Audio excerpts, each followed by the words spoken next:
आज की वीडियो में मैं आपको कहानी सुनाने जा रही हूँ दुनिया के यंगेस्ट कातिल की। बिल्कुल, ना सिर्फ वो कातिल था बल्कि उसने तसलसल से 3 लोगों को कत्ल किया था।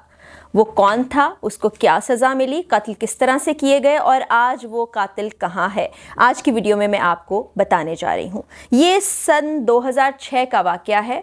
भारत का एक शहर मुसहरी, ये बिहार में इलाका है बेगूसराय, वहाँ का एक गांव है। और जिस तरह से अमूमी तौर पर गांव हुआ करते हैं, ये भी वैसा ही एक गांव था।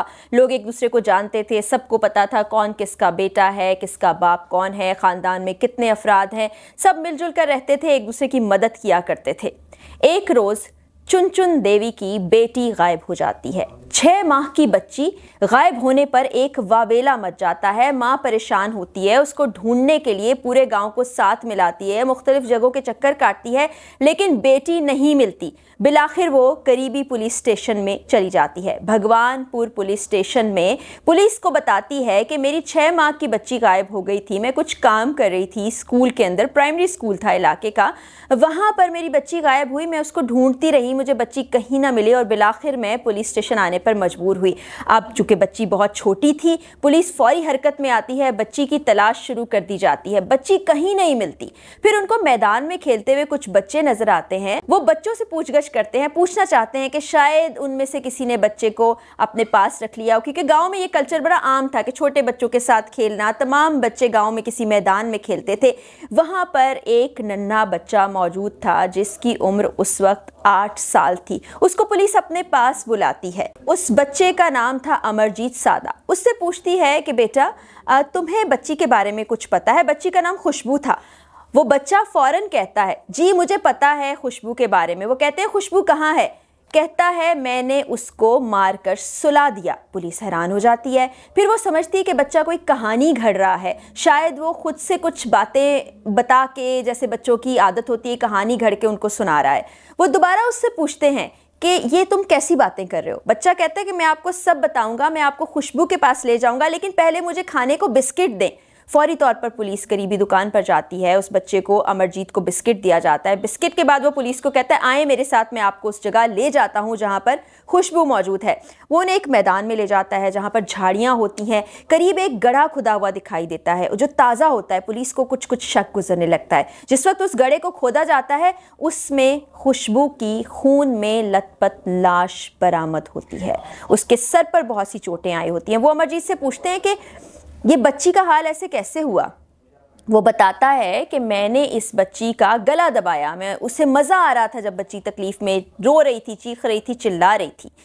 वहाँ से वो अमरजीत को थाने में ले जाते हैं। कहते हैं कि हमें तफसील बताओ। कहता है, मुझे एक और बिस्किट का पैकेट दिया जाएगा तो मैं तफसील बताऊंगा। फिर पुलिस बिस्किट का पैकेट मंगाती है। अमरजीत तसल्ली से बिस्किट खाता है और वो इस दौरान हंस रहा होता है, मुस्कुरा रहा होता है, उसको कोई परेशानी नहीं होती, उसके चेहरे पर कोई टेंशन के आसार नहीं होते। वो तफसील से बताता है कि मैंने इस बच्ची को प्राइमरी स्कूल से लिया, मैं इसके साथ खेलने लगा, ये रोने लगी, मुझे मज़ा आ रहा था, मैंने इसका गला दबाया, ये मज़ीद रोने लगी, मुझे और मज़ा आ रहा था।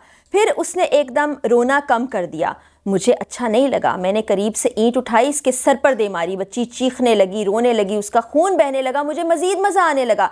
इतनी बार ईंटों के वार उस पर किए कि वो मर गई। उसके बाद गड्ढे में उसको दफनाया और वहाँ से वो घर आ गया। अब पुलिस को तशवीश हुई, उन्होंने मज़ीद पूछगछ की। सादा फैमिली से तो पता चला कि उस ख़ानदान की 2 लड़कियाँ पहले गायब हो चुकी हैं। पुलिस से जब सादा फैमिली से पूछा कि आपने उसकी रिपोर्ट पुलिस में दर्ज क्यों नहीं कराई, तो उन्होंने इस बात को कन्फेस किया कि उन बच्चियों को भी अमरजीत ने मारा था। बिल्कुल, आपने दुरुस्त सुना, अमरजीत ने अपनी 6 साल की कज़न और अपनी चंद महीने की बहन को अपने हाथों से मारा। जब अमरजीत से पूछा गया, उसने कहा, बिल्कुल मैंने ऐसा ही किया था, मैंने अपनी कज़न को भी इसी तरह से मारा, मुझे मज़ा आने लगा उसको रोते धोते देखते हुए, और इसी तरह जब कुछ अरसा गुजरा, मेरी छोटी बहन रो रही थी, मुझे बहुत मज़ा आ रहा था, मैं उसको मारने लगा, उसको भी इसी तरह पत्थर मार के मारा, मुझे मज़ा आया। इस हद तक कि वो जान से चली गई। अब पुलिस से जब सादा फैमिली से पूछा कि आपको ये तमाम सूरत हाल पता थी, तो फैमिली ने ये बताया कि बिल्कुल हमें तमाम सूरत हाल पता थी। जब पहली बार इसने अपनी कज़न को मारा तो हमने उसको तलाश भी किया, ढूंढा, लेकिन जब इससे पूछा गया इसने इसी तरह हमें गड्ढे में उसकी लाश बैकयार्ड में दिखाई तो हम खामोश हो गए। इज़्ज़त का मामला था, हमें लगा गलती से खेलते खेलते बच्चों के दरमियान ऐसा कुछ हुआ कि वो बच्ची जान से गई। लेकिन उन्होंने कहा हमारी तशवीश उस वक्त बढ़ी जब इसने अपनी नन्ही चंद माह की बहन को भी इसी तरह से मार दिया, लेकिन हम अपनी इज्जत के मारे खामोश हो गए। अब पुलिस बहुत हैरान और परेशान हुई, क्योंकि ये वो ज़माना नहीं था जब सोशल मीडिया से बच्चे कुछ सीखते या उनका एक्सेस फ़ोन तक होता। मोबाइल फ़ोन उस वक्त इतने आम नहीं थे, ये गरीब इलाका था कि आखिर इसमें ये तमाम चीज़ें कहाँ से आईं, बच्चे को कैसे किसी को मारना भी आ गया। अब बच्चे को हिरासत में ले लिया जाता है, क्योंकि ये बहुत कम उम्र बच्चा है, इसलिए उसको जेल में तो नहीं रखा जाता, स्पेशल कस्टडी में रखा जाता है। बहुत से साइकेट्रिस्ट आते हैं, बच्चे से पूछा जाता है, वो सिर्फ यही बताता है कि मुझे मज़ा आता था जब बच्चे रोते चीखते चिल्लाते थे, उनका खून बहता मैं देखता था।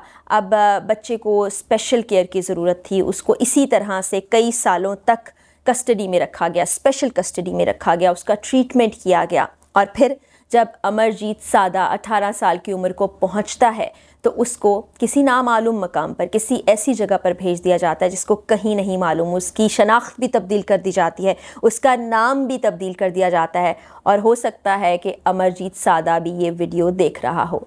ये सीरियल किलर आपके दरमियान मौजूद हो, आप इसे ना जानते हो ना पहचानते हो। क्या आज भी वो इस सिलसिले को जारी रखे हुए है या सिलसिला थम चुका है, इस बारे में हम कुछ नहीं जानते।